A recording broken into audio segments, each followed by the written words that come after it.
Buenas tardes, hermanos y hermanas, amigos que nos sintonizan a través de YouTube. Damos la bienvenida en nombre de Capilla Calvario Higher Ground, Ministerio en Español. Este día de estudio bíblico estamos considerando en el libro de Números. Vamos a considerar el capítulo 25 y le he puesto como tema, en forma de pregunta: ¿es duro y malvado el Dios del Antiguo Testamento?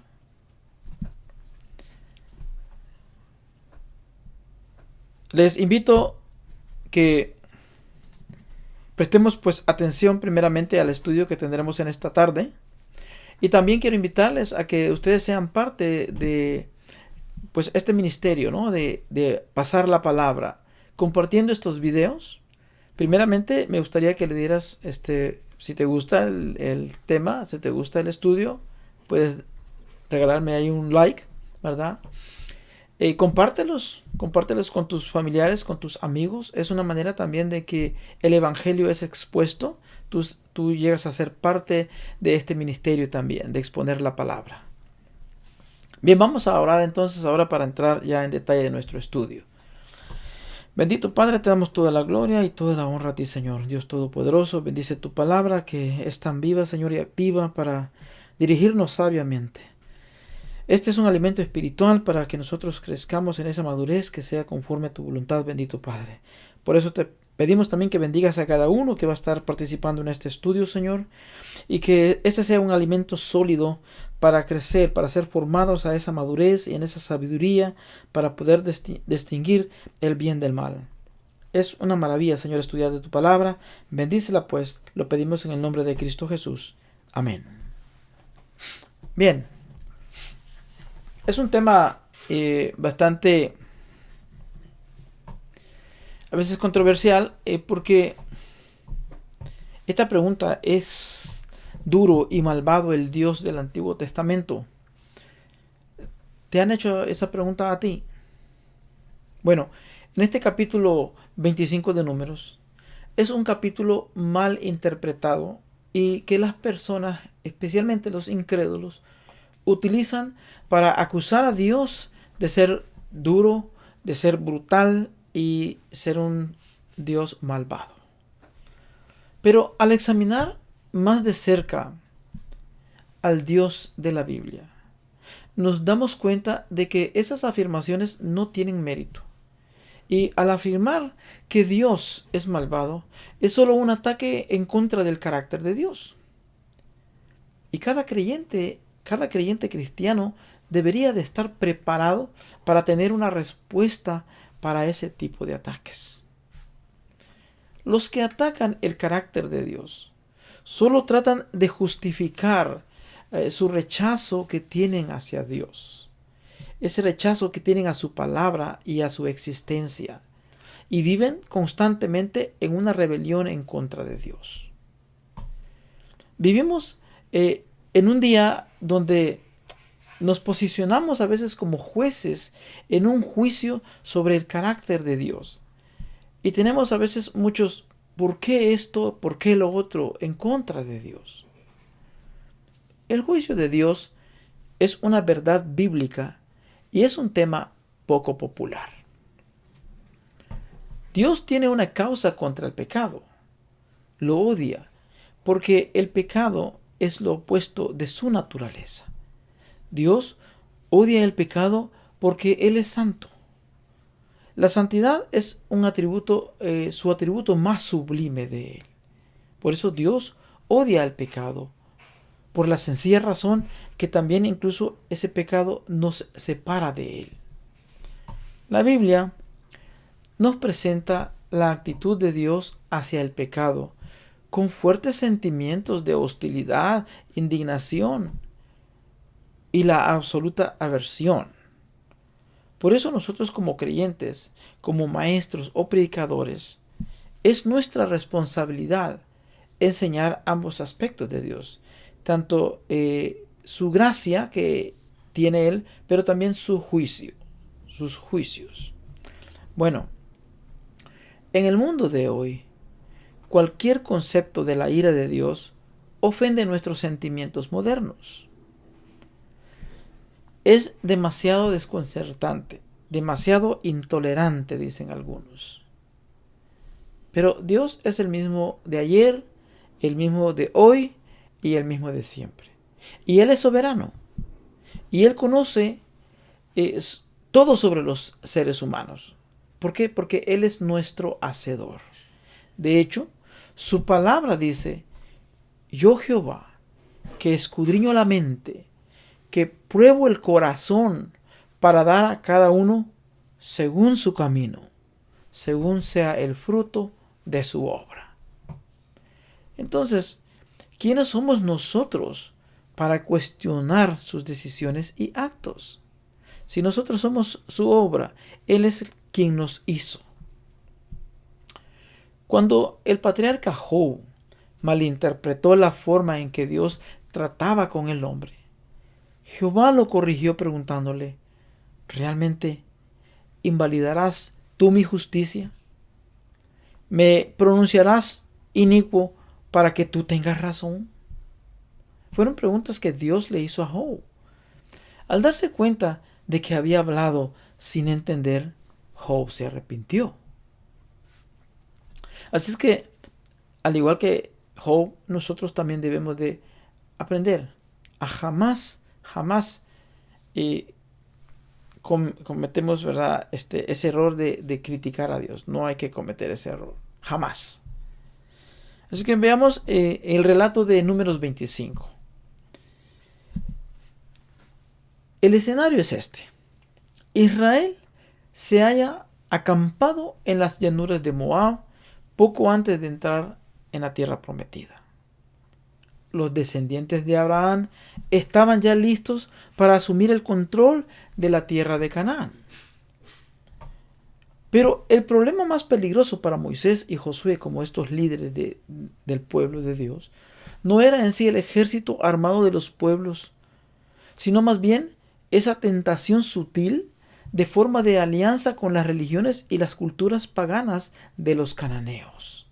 Ese era el verdadero peligro.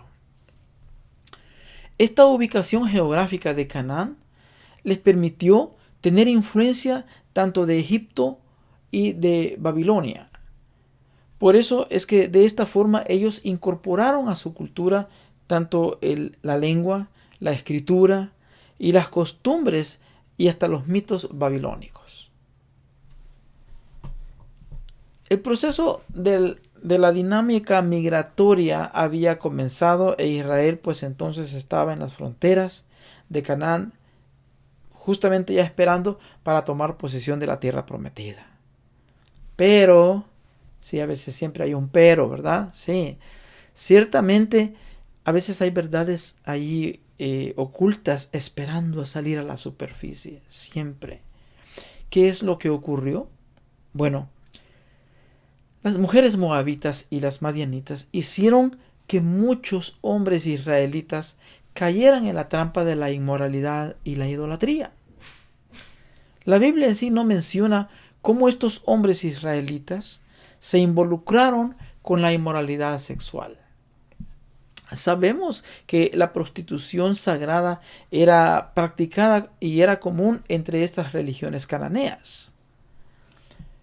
Quizás al principio no pensaron estos israelitas en cuanto a adorar a ídolos, sino sencillamente tener relaciones sexuales nada más. Pero no pasó pues el tiempo, así que comenzaron tal vez a asistir a fiestas locales y las celebraciones se fueron haciendo cada vez más comunes, estas reuniones familiares, y esto fue llevándolos a adentrarse en adoración de ídolos, a involucrarse más con la idolatría de estos paganos, y eso les trajo consecuencias. Pronto estuvieron metidos de pies y cabeza en las prácticas de la cultura pagana. O como dice la palabra, el pueblo comenzó a prostituirse. Su deseo de diversión y placer los llevó a faltar ese compromiso espiritual que se lo debían a Dios, a este Dios vivo y verdadero. Cuando estudiamos nosotros en el capítulo 22 al 24 de Números, vimos cómo Balac ofreció dinero a Balaán para hacer que Dios maldijera a Israel. Balaán trató de maldecir a Israel y no pudo. Pero ahora, tristemente, ellos son malditos a causa de su propio pecado contra Dios. Al medir la conducta humana por lo que es justo ante los ojos de Jehová, un Dios que es todopoderoso, un Dios que es omnipresente, omnisapiente, las leyes escritas en el Pentateuco creaban en la conciencia del hombre, en la conciencia de estos israelitas, un sentido de responsabilidad, el cual ellos habían evadido. Hay un dicho que dice: sobre advertencia no hay engaño. El pueblo ya había sido advertido y ellos conocían cuál era la voluntad de Dios. Por eso nosotros encontramos en Deuteronomio 30, versículos 17 y 18, dice ahí: pero si tu corazón se rebela y no obedeces, sino que te desvías para obrar y servir a otros dioses, te advierto hoy que serás destruido sin remedio. No vivirás mucho tiempo en el territorio que vas a poseer luego de cruzar el Jordán. Dios les había advertido, ellos estaban en conocimiento de la voluntad de Dios. Así es que sobre advertencia no hay engaño. La ley tenía en sí por finalidad conservarlos vivos, teniendo en cuenta de que al recordar este compromiso, ellos debían de obedecer a Dios. Israel había sido apartado para que fuera diferente a todas las otras naciones. Se decía pues que Israel entonces en efecto vivía delante o en la faz o en la presencia de Dios, porque Dios moraba con ellos. Este elevado concepto que impregna las leyes que están escritas en la Biblia, Dios moraba en medio de su pueblo. Por lo tanto, el mal debía de ser quitado de en medio de ellos. ¿Por qué?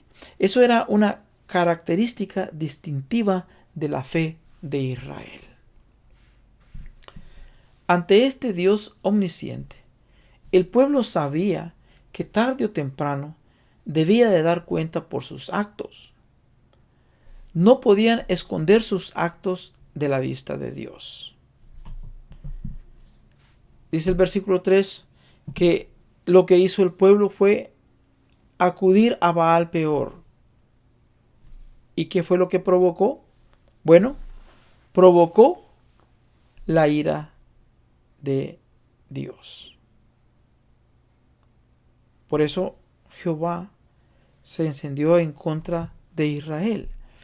Baal de Peor era el dios masculino de la tormenta. En el panteón cananeo, el culto a Baal era muy popular en esta ciudad, o a veces en las vías, o localmente en las diferentes localidades, y lo hacían para asegurarse de la fertilidad agrícola de la temporada. Es decir, que había como patrón de cada ciudad, patrón de cada vía. Era este dios Baal de Peor. Encontramos nosotros pues entonces ahí en el capítulo 25 de Números que estamos considerando, los versículos 4 y 5, dice que este pecado de ver el pueblo haber idolatrado a Baal de Peor causó esta rebelión. Pero sabemos que esto trae consecuencias. Esta violación pública de las leyes de Jehová ameritaba pues entonces también un juicio público. En esta ocasión fue por dos medios. Primeramente vemos que la mano de Dios, como dice el versículo 9, trajo plaga al pueblo. Pero también dice el versículo 5 que fue por la mano de los jueces y levitas. Es que a fin de limpiar el campamento y detener la cólera ardiente de Dios, los jueces de Israel recibieron la orden de matar a todo aquel que se hubiera desviado. Versículo 5 dice: Moisés dijo a los jueces de Israel: matad a todos aquellos de los vuestros que se han juntado con Baal de Peor. Estas muertes deben de ser un rechazo público y comunitario, en colectividad. Es decir, así como estos se habían desviado en el culto a Baal, entonces también había que tomar acción. Para nosotros los occidentales modernos es difícil sentir las reacciones emocionales de los pueblos del Oriente Próximo. Eso es lo que hay que tener en cuenta. Por eso a veces hacemos muchas preguntas con respecto a la actitud que Dios toma en situaciones como esta. Sigamos con nuestro relato. Bueno, el versículo 6 dice ahí que con intenciones inmorales, Zimri, un principal simeonita de la tribu de Simeón, introdujo descaradamente a una mujer madianita llamada Cosbi. Sí, la mete al campamento israelí. Mientras que Israel lloraba por el arrepentimiento en lo que había pasado, uno de ellos hacía gala ostentosa de esa unión, ya sea matrimonial o ese rito con esta mujer pagana dentro del campamento de Israel. Ante los ojos de toda la congregación de los hijos de Israel. O sea, no tuvo vergüenza de hacerlo. Ahora, sabemos que esto era un acto de idolatría. Estaba cometiendo idolatría. Pero hubo un siervo de Dios, Fineás, nieto del sacerdote Aarón. Él actuó con una decisión. Él no aceptó esta rebelión en contra de Dios. Se puso celoso por la adoración a Dios. Y deseoso de preservar la pureza moral del campamento, ejecutó a estos fornicadores ahí mismo en su tienda donde estaban. Mientras estaban en medio de esa inmoralidad, dice la palabra de Dios, versículos 7 y 8 ahí, que los atravesó a ambos con una lanza. O como dice el dicho, ¿no? 2 pájaros en un solo tiro. Bueno, la acción de Fineás la vio bien Dios. Fue elogiada porque lo vio que este hombre ardió en celo por la adoración pura. No iba a permitir que estos siguieran idolatrando en frente de la demás gente, es decir, en frente de la congregación israelí. Por eso él no toleró ninguna rivalidad y Dios lo recompensa. Versículo 11. Del 4 al 3 encontramos que esta rápida acción de Fineás, este azote que Dios había traído y que ya había cobrado la vida de 24,000 personas, paró. Jehová pues lo bendijo porque le aseguró incluso el sacerdocio a sus descendientes por tiempo indefinido. Esto, lo que nosotros podemos ver ahí, que esto es un ejemplo de lo que conocemos como el corporativismo hebreo. Lo que hizo Fineás fue un acto de devoción a Dios, un acto para defender su palabra. Y esto fue contado como que si fuera una ofrenda por el pecado. Se hizo expiación. Un acto cubrió la culpa de muchos actos, o lo que se conoce como expiación por sustitución. Y finalmente, los versículos del 16 al 18, Dios le habla a Moisés y le dice: hostigad a los madianitas y heridlos, por cuanto ellos os afligieron a vosotros con sus ardides, con que os han engañado en lo que toca a Baal y Peor. Es decir, todo aquel individuo que, al igual que Satanás, utiliza ardides para engañar, para hacer caer a un siervo de Dios, para hacer caer a un hijo de Dios, para conducirlo hacia la idolatría. No hay que tolerar esas acciones. Tiene que haber disciplina. Porque el haber permitido mujeres madianitas al campamento de Israel, con ese propósito de atraer y realizar actos de culto de fertilidad, esa era una parte de esa agenda que tenía el objetivo de provocar el juicio de Dios. Ni modo que Dios los iba a premiar por ello. No, recibieron juicio, recibieron castigo. Y los otros no deberían de haber mostrado tolerancia para que no cayeran en el azote. Pero lo que pasaba que estaban siendo tolerantes y le estaban dejando que esto pasara. Por eso ocurrió este castigo. Lo que habían hecho ellos, pues estaban apartando su corazón y estaban viendo aquellas acciones idolátricas, las estaban permitiendo y estaban haciendo que eso les desviara a su corazón, que debía estar enfocado en la adoración a Dios. Por eso debían de luchar en contra de los madianitas en cada oportunidad que tuvieran. La pregunta con la que comenzamos: ¿es duro entonces malvado el Dios del Antiguo Testamento? A la luz de esto, no se debería de culpar a Dios, sino que los que fueron castigados por su pecado eran los que tenían la culpa. Por eso surge una pregunta. Entonces, ¿por qué fue severo Dios con Israel? ¿Por qué el Señor soberano Jehová consideraba tan grave la idolatría al extremo de impartir severo castigo a los que la practicaban? Posiblemente una pregunta más precisa sea, y algunos concordarían con esto: ¿por qué adorar a un Dios que no sea el Dios verdadero? Porque cuando se imparte castigo, cuando se trae disciplina, cualquiera podría decir: pero ¿qué había de malo que estos estuvieran haciendo un acto de adoración a Baal? Bueno, ahí es donde estriba la diferencia. Porque el único digno de ser adorado es el Dios vivo y verdadero del que habla la Biblia. Porque Él es el creador. En Apocalipsis capítulo 5, versículo 13, ahí dice que todo lo creado, alaba al creador. Todo lo creado.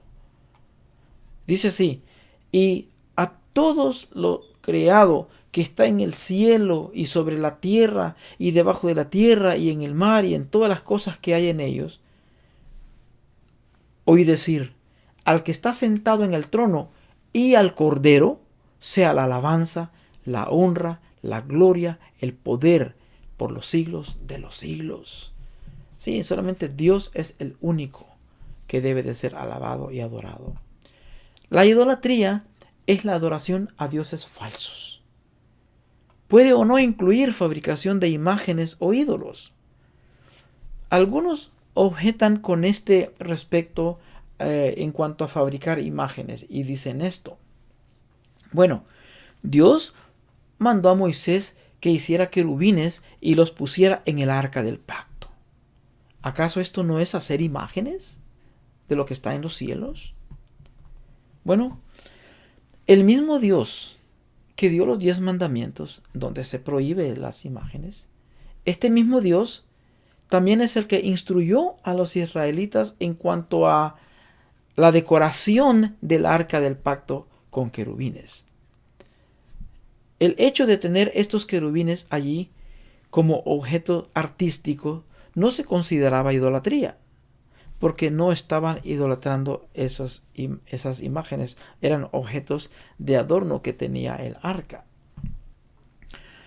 La fabricación y el empleo de una imagen u objeto se torna idolatría cuando se hace como parte integral de la adoración y reverencia de toda persona, de los individuos, especialmente cuando los empieza a asociar con las fuerzas de la naturaleza o de los animales, de plantas o de condiciones del tiempo, como decir, asociándolos con la luna, con el sol, con las estrellas.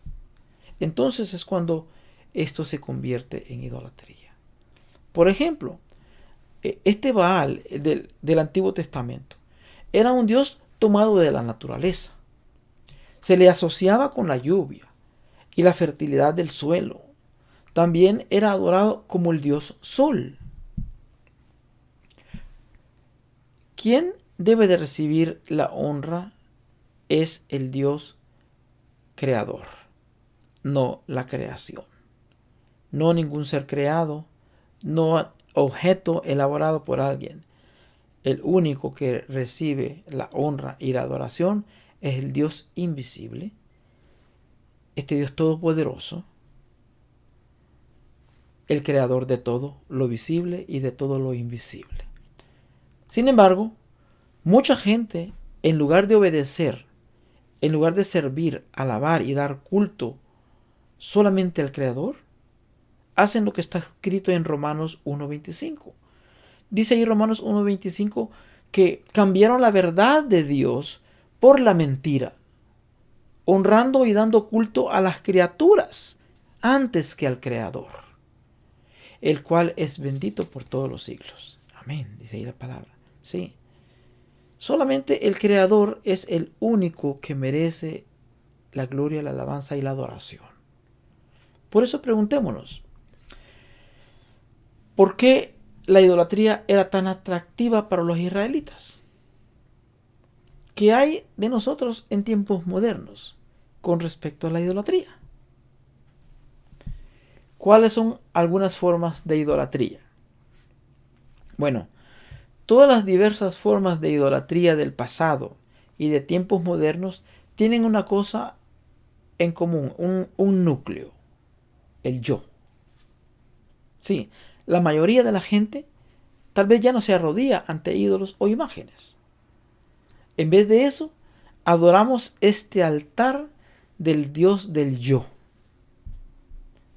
Esta marca de idolatría moderna toma diversas formas. Uno de los primeros altares de idolatría moderna es el materialismo. Sí, hermanos. Dios sabe que nunca seremos felices satisfaciendo nuestros deseos materiales. El materialismo es la trampa de Satanás para mantener nuestro enfoque en nosotros mismos y no en Dios. El segundo altar es nuestro propio orgullo y ego. En Eclesiastés capítulo 2 versículos 21 y 23 nosotros encontramos ahí, dice así la palabra de Dios: pues hay quienes ponen a trabajar su sabiduría y su conocimiento y experiencia para luego entregarse todos sus bienes a quienes jamás movió un dedo. Y también esto es absurdo y vanidad y un mal enorme, dice la palabra. Pues, ¿qué gana el hombre con todos sus esfuerzos y con tanto preocuparse y afanarse bajo el sol? Todos sus días están plagados de sufrimiento y tareas frustrantes, y ni siquiera de noche descansa su mente. Y también eso es absurdo, eso es vanidad. Así es, hermanos. Toda idolatría de uno mismo tiene un centro, o tiene en centro estos tres detalles que nosotros encontramos en la primera carta de Juan, capítulo 2, versículo 16. Ahí nos dice la palabra de Dios: porque todo lo que hay en el mundo, porque todo lo que hay en el mundo,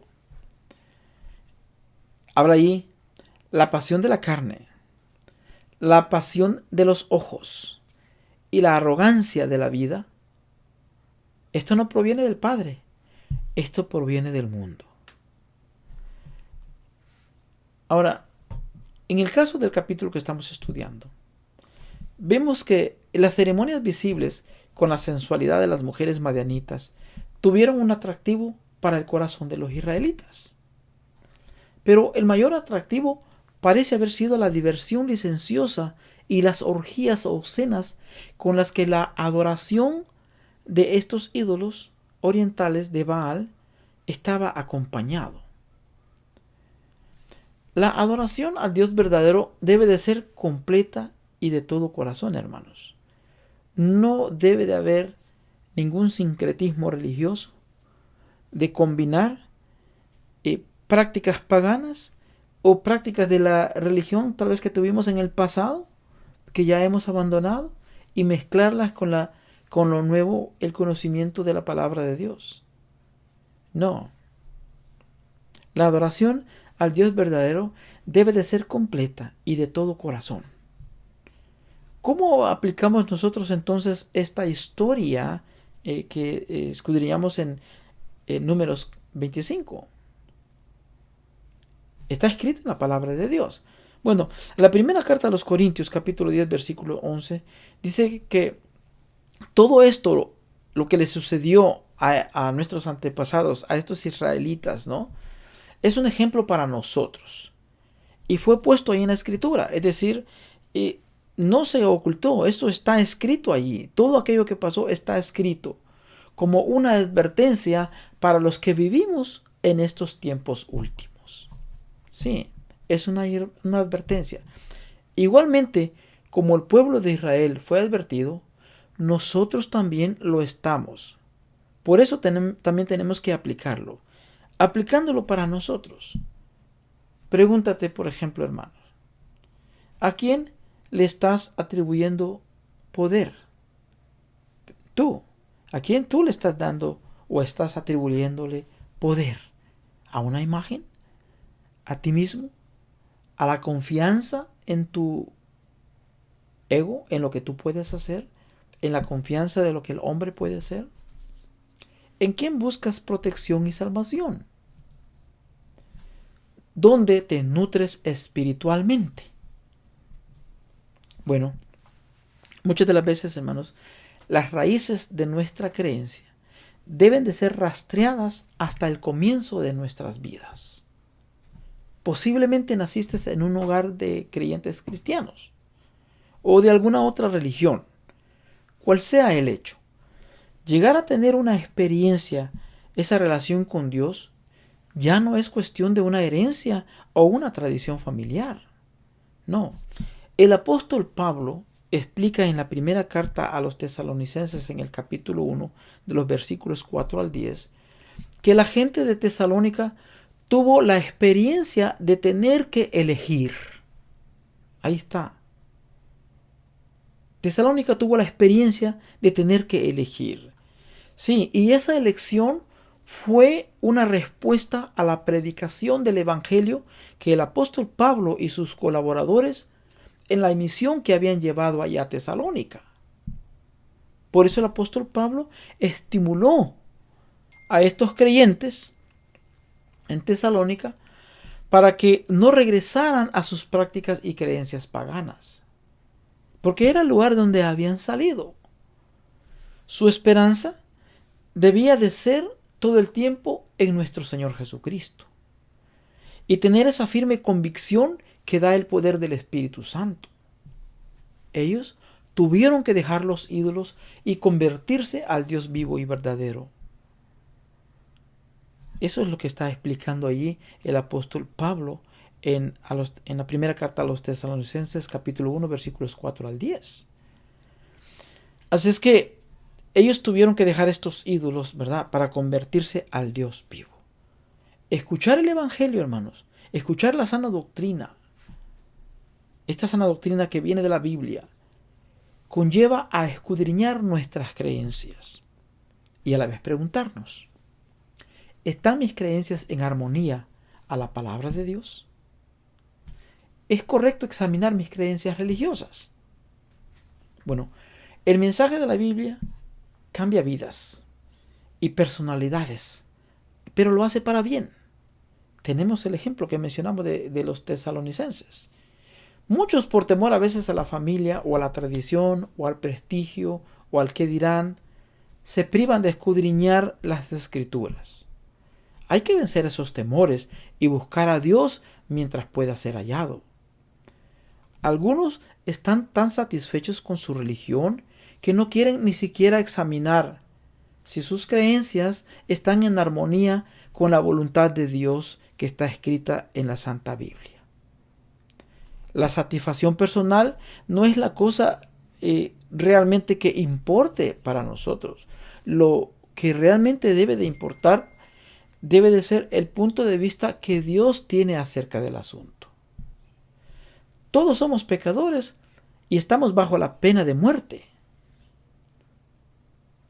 Romanos 3:23 dice que tenemos que temer la ira de Dios porque todos hemos pecado. Estamos caídos, separados de la gloria de Dios. Romanos 5:1, debemos de temer la ira de Dios porque apartados de Cristo, hermanos, seguimos condenados. Debemos de temer la ira de Dios porque Dios es suficientemente poderoso como para cumplir lo que Él promete. La ira de Dios en sí es su amor en acción en contra del pecado. La ira de Dios es satisfecha en Cristo Jesús. ¿Cómo es esto? Esto es una buena noticia. Esta es la buena nueva.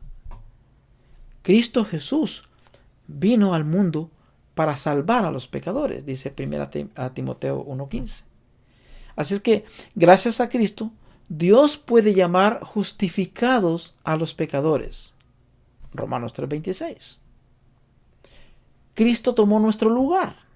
Imagínate que tú digas y que tengas esa firme convicción que Cristo tomó tu lugar. Según los Corintios capítulo 5 versículo 21 dice: al que no conoció pecado, por nosotros lo hizo pecado, para que nosotros fuésemos hechos justicia de Dios en él. Dios ha hecho lo que nosotros no hemos podido hacer, hermanos, y lo que nosotros también no nos merecemos. Como creyentes, entonces, debemos de odiar el pecado como lo hace Dios. Porque somos hijos de la luz, hijos del día. No somos hijos de la noche, no somos hijos de las tinieblas. Dios reconoce que nos ha apartado. Somos una nación santa, dice el apóstol Pedro en la primera carta, el capítulo 2, versículo 9. Nación santa, un pueblo que le pertenece a Dios. No podemos llegar a ser santos por nuestra propia cuenta.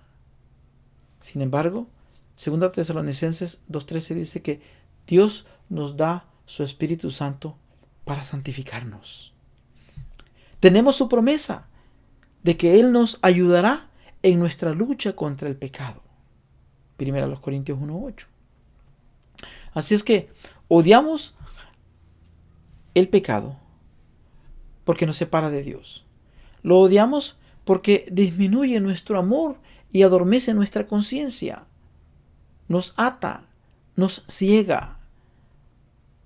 Lo odiamos porque también contrista el Espíritu de Dios que nos ha dado. Y concluyo con esto, hermanos. Si nosotros queremos escapar de la idolatría moderna, tenemos que admitir que esta idolatría es desenfrenada y debe de ser rechazada en todas sus formas. ¿Por qué? Porque esto no viene de Dios. Esta idolatría moderna viene de Satanás. La mentira de que el amor de uno mismo traerá satisfacción, esa misma mentira que Satanás ha estado diciendo desde que le mintió a Adán y Eva por primera vez. Tristemente todavía seguimos cayendo en esa trampa. E incluso aún más triste es que muchas iglesias lo están propagando en la predicación del evangelio de la salud, el evangelio de la riqueza, el evangelio de la prosperidad, basado en el ídolo de la autoestima. Parece que no, pero sí. Sin embargo, nunca encontramos felicidad centrándonos en nosotros mismos. Eso no es cierto. Eso es una mentira de Satanás, del diablo, del mentiroso. Una mentira del resistidor para mantenernos engañados, para llevarnos hacia otro sendero. Nuestros corazones y mentes deben de estar centrados en Dios y en los demás. Por esta razón, cuando le preguntaron a Jesús, ¿cuál es el mandamiento mayor o el más grande mandamiento? La respuesta de Jesús fue: amar al Señor tu Dios con todo tu corazón, con todo tu ser y con toda tu mente.